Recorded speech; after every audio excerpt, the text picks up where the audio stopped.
For centuries, royal marriages were rarely about love.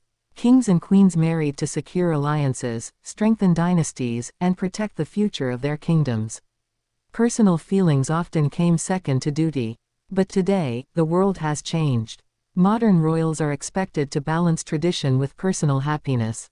They are no longer forced into arranged marriages, yet they still carry responsibilities that most people could never imagine. And that brings us to one of the biggest questions surrounding Spain's future queen. Will Princess Leonor marry for love or for duty? Who might become the man standing beside her when she eventually takes the throne? And what qualities would Spain expect from the future husband of its queen? While nobody knows exactly what Leonor's future holds, the clues from history, modern royalty, and her own upbringing paint a fascinating picture. Let's explore what her future husband may look like, and whether love or duty will ultimately guide one of the most important decisions of her life.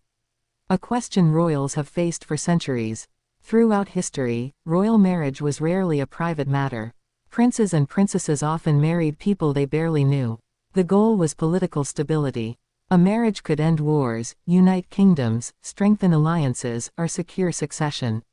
Love was considered a luxury. Duty came first. Many royal couples spent their entire lives together despite never having chosen each other. Some developed deep affection over time. Others simply fulfilled their obligations. For centuries, this was the reality of monarchy. But modern Europe operates very differently. Today, public opinion would never accept forcing a royal into marriage for political reasons. That means Princess Leonor will almost certainly have the freedom to choose her own partner. However, freedom does not eliminate responsibility. And that's where things become complicated. The example set by her parents. If Leonor is looking for guidance, she doesn't need to look far. Her parents have already shown her what a modern royal marriage can be.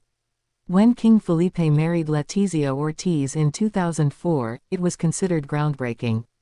Letizia was not from a royal family. She was a respected journalist and television presenter.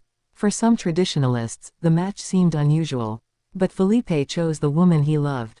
More than 20 years later, their marriage remains one of the strongest examples of a successful modern royal partnership. Their relationship sent a powerful message. The Spanish monarchy had embraced a new era. Love mattered. Compatibility mattered. Character mattered. Bloodlines alone were no longer enough. This lesson has likely influenced Leonor's understanding of relationships. She has grown up watching a marriage built on partnership rather than political necessity. Why her choice will still matter to Spain. Even though Leonor is free to marry for love, her future husband will inevitably become a public figure. That means her choice will affect more than just her personal happiness.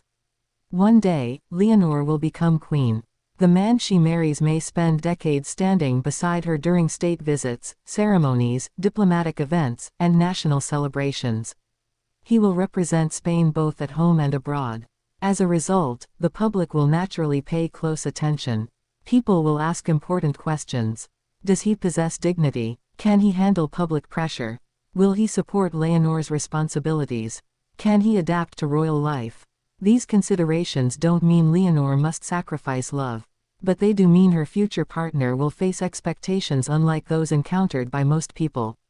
The type of man who could win her heart. While nobody knows who Leonor will marry, her life offers clues about the qualities she may value. She has spent years focused on education, discipline, and public service. She attended an international boarding school in Wales.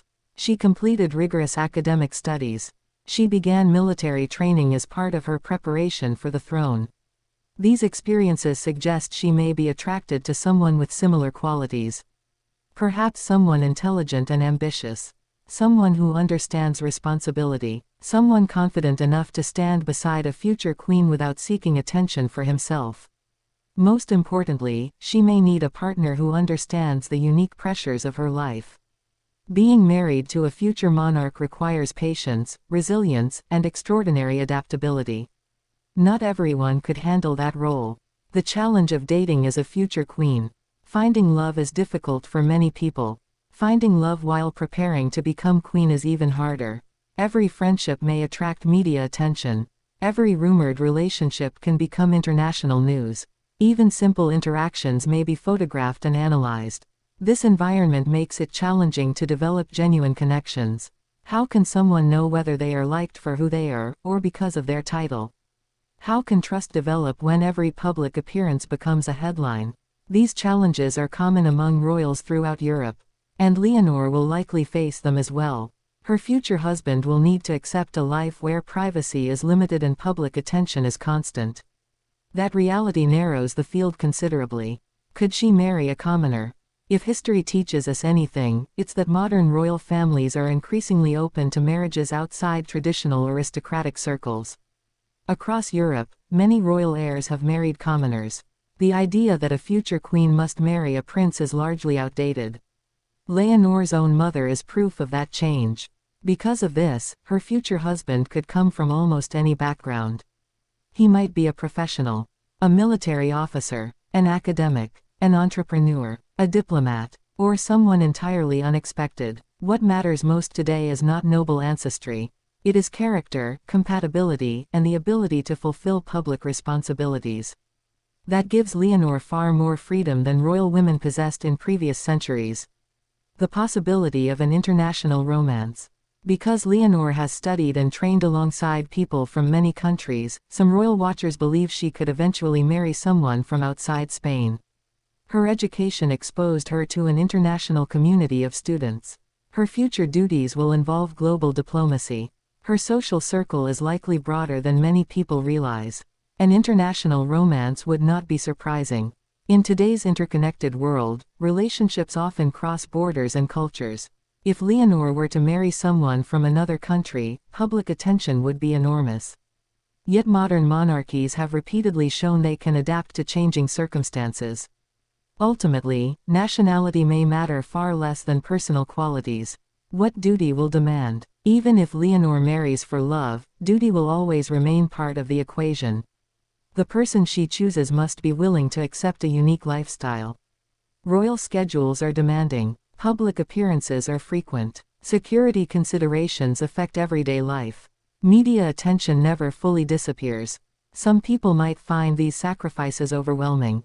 Others may embrace them. The ideal partner for Leonor will likely be someone who understands that supporting a queen is itself a form of public service. That requires maturity, humility, and dedication. These qualities are often more important than status or wealth.